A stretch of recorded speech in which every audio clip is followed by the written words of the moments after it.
What's up, everybody? This is Fickle here with another Raid Shadow Legends video.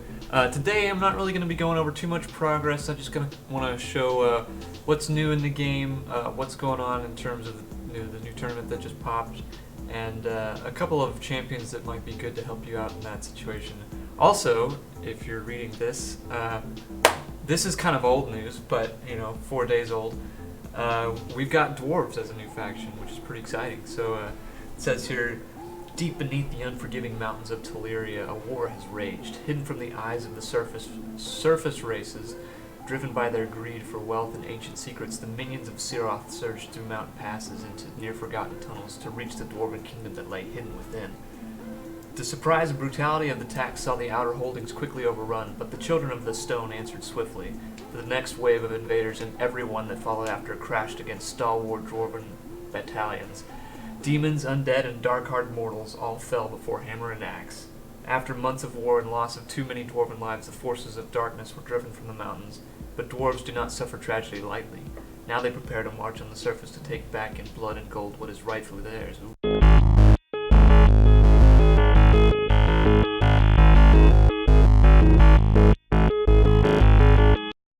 Alright. So, I wanted to go over some of these champions that you can use for Ice Golem because of this new tournament that's come out. Basically, you get points for all the raid artifacts that you get from Ice Golem, and it's determined based upon the rarity of the item, not necessarily the star level. So if you get like a 2-star legendary item, it's going to give you the same amount of points as a 6-star legendary item. I'm pretty sure that's correct. Yeah. So that's pretty cool. So you're not gimped for being low on the totem pole in terms of the level that you can farm in Ice Golem. It still rewards you for getting the gear. But I want to go over some OP monsters for Ice Golem, and mainly I'm focusing on this block revive skill that these monsters have. And the first three, if you have them, you're really lucky because they're all legendary.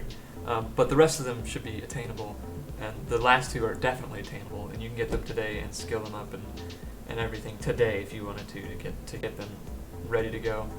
But the first one is Blood Gorge. Not you, your brother. Here we go. So he's not gonna be great for Ice Golem because he's a force monster. The last two tiers are Force and Spirit. So he could do 19, but he's not going to be able to do 20 because he's forced. But he does have this block revive skill, and it will ignore defense. So that's pretty cool. And if you have him, congratulations. That's a pretty good pull. He's also good in arena. This next one is amazing, and he's a void legendary. So I mean, if you pulled him, you're super lucky. His first skill really doesn't have much. It's not fantastic, but it does decrease the max HP of the enemy by 30% of the damage inflicted, which is a pretty cool skill. It's a nice little extra bonus to have, and it gets a bunch of damage ups when you skill them up. The second skill is damage increases equal to the percentage of the HP that your target has lost. That's really OP. Like, let's say the boss has lost 50% HP, he gets a 50% damage boost just because of that. I wonder if that works for clan boss. It doesn't really say. I was kind of seeing if that had a really high rating for clan boss, I kind of would assume that would be true, but I guess I don't know. This has a leech, an 80% chance to place 10% leech debuff that goes up to 100% chance, and a 3-turn cooldown, which is pretty nice. Does this? No, it doesn't have a cooldown. Reduce. And then here, his passive has this block revive skill on it. So if he kills anybody, they get block revives regardless. And then on top of all that, he gets a 33% attack boost in all battles, and so does his whole team. So I mean, what's not to love about this guy, right? I mean, just fantastic hero. All right, this is the last legendary monster. I'm kind of trying to blow through these because not a lot of people have these, and if you have them, you know they're good because they're legendary. And there are bad legendaries, I get it, but they're not as bad as like a bad rare. A bad rare is garbage. A bad legendary is still usable, as far as I'm aware. Here we go. This one. Attacks one enemy 2 times. Enemies killed by the skill cannot be revived. So that's its whole purpose, is to not have things revive on you. And it goes down to a 3-turn cooldown, which is pretty decent. The rest for kit is okay. Attacks all enemies increases turn meter by 20%. Resets the cooldown on each of this champion's skills and even targets killed. And then has an extra 50% chance of inflicting a critical hit, and goes down to a 4-turn cooldown.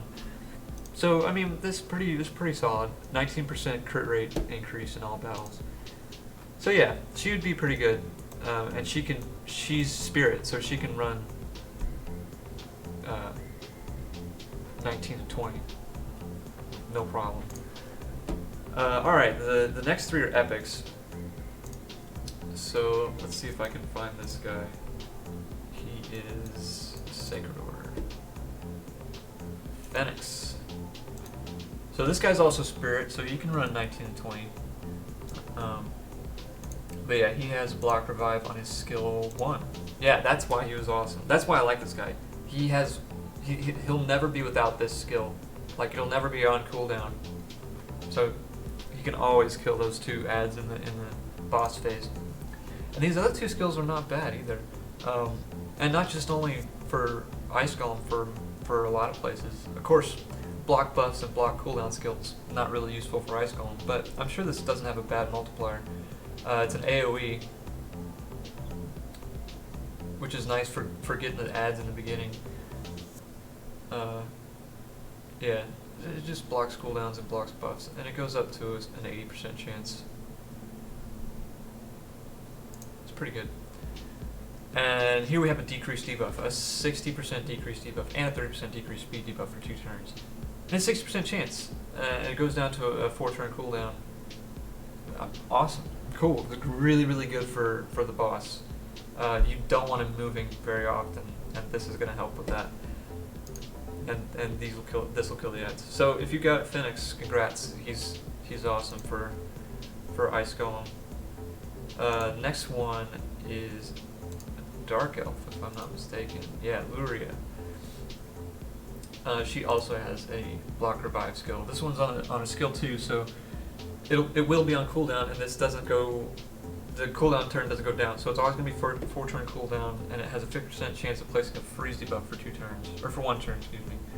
And it's AoE too, so if you pump her up really high and then AoE those 2 adds at the beginning of the fight, that'd be good. Other than that, she has a decreased defense, heal reduction, and a speed decrease on her first skill, and that goes up to 75% chance. Like, I mean, it's one or the next one or the next one, so it's not always going to be decreased defense or heal reduction or whatever. It's going to be random, but I mean, it's pretty good. I like that. And then this doesn't really do much for the boss, but you know, she's nice to have at other places too. I'm assuming she's really good in arena. Yeah, so there you go. And then the last one here, last epic, excuse me, is a Cult Brawler. No, not you. So this guy's also Spirit, so he'll do well in the last 2 phases. And he has a passive that poisons, which is really good. And it's places a 2.5% poison debuff for 4 turns, and has a 70% chance of placing a 5% poison debuff on a random enemy for 4 turns at the start of each turn. At the start of each turn. So if you have him, Clan Boss, really good for Clan Boss. Another poison, and it's 5% poison, and it goes up to a 60% chance. And then here we go. So that's a paragraph, isn't it? Attacks 1 enemy. If this champion is under 1 or more debuffs, this attack ignores 30% of enemy's defense. Cool. I like that a lot. Like the accuracy debuff. Yeah. And then, if this champion is under 2 or more debuffs, enemies killed by the skill cannot be revived. So, if you get the accuracy debuff and the defense debuff, then you can block revive with this skill. If the champion is under 3 more debuffs, this attack is always critical. Okay. If this champion is under 4 or more debuffs, this champion heals by 30% of the damage inflicted. Okay. If this champion is under 5 or more debuffs, grants an extra turn and removes all debuffs. from this champion after the attack. So after this attack, he has no debuffs whatsoever. So this is not really all that viable, except for killing the first one. I mean, you can either get the one that hits you or the one that decreases your defense down, and then the other one just comes back all the time because he'll never have 2 or more debuffs on him after that. But you know, if you have him, use him. If you have somebody better, you know, you can replace him with somebody better. There are other monsters that are better, and these are the 2 that I would recommend, because these next 2 anyway, because they are easy to get and farmable. Conqueror. You guys have seen this guy drop from the chapter 1 of campaign. He's really easy to get, he's really solid, and he has a block revive skill that goes down to a 3-turn cooldown. Like 3-turn cooldown, he gets all this damage increase from getting skills up, and you can skill him up easily within a day or 2 with good grinding. And also you get a bunch of food built for your next 6-star just by trying to farm this guy. So 2 birds with 1 stone. His first skill is got a pretty good damage multiplier on it, as far as I'm aware. When using him, he's doing pretty well. Second skill attacks one enemy and removes 2 random debuffs from a target, or random buffs, excuse me. So he's also good for magic dungeon, and he's spirit, so that's good. And then here we go. Enemies killed by this skill cannot be revived, and it's got a pretty good multiplier on it. I'm pretty happy with him. Also, he gets an 18% attack buff in all battles. Like, for a rare, that's pretty good. That's really, really good. I'm really enjoying using him. I built him today. I don't have him completely skilled up yet, but he's already doing really well. Every time he does his job, which, granted, he doesn't always get the last kill, and his AI is lacking. Or, excuse me, he doesn't always get the last hit with this skill on these 2 ads in the boss phase. So, he's not the best solution. The best solution is an Ithway Blood Twin, but I mean, good luck getting him, right? So, yeah, he's really nice to have, and he's really easy to get. And the other guy is... No, not you. Who is it? Oh. So, he's an uncommon. This one. Armiger. Armiger? I don't know how to say that. Anyway. Attack 1, attacks 1 enemy, decreases the turn meter by 30% if this attack is critical. Damage inflicted is proportional to defense, so build him really tanky. And 2, attacks 1 enemy, damage inflicted is proportional to defense and increases according to enemy max HP. Enemies killed by this skill cannot be revived. It goes down to a 2-turn cooldown. 2-turn cooldown. Like, you can skill this guy up completely in 2 seconds. Like, I'm sure most of you have hundreds and hundreds and hundreds of mystery shards, the green ones. You can just pull like 60 of this guy in 2 seconds, skill him up right then and there, and just be done with it. Never have to worry about it. And like, clan boss, max HP, dude, clan boss, Ice Golem Peak. What more could you ask for in a 2-star, right? Like, I didn't know this guy existed until I was looking for this skill, or this debuff, this block revives debuff. Like, what an awesome 2-star. I kind of want to build him. I've already got Conqueror built, so I'm not going to build this guy yet. I'm going to wait. Well, you know, I don't know. Maybe I might. We'll see how I do with this tournament. I really want to get either, you know, 1 or 2. But yeah.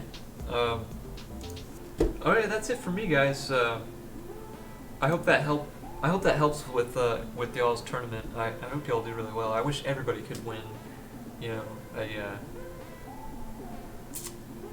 what's it called? A void shard, but you know, they gotta put some extra incentive to do it, you know. Anyway, that's it for me, guys. Y'all have a good one. Peace out.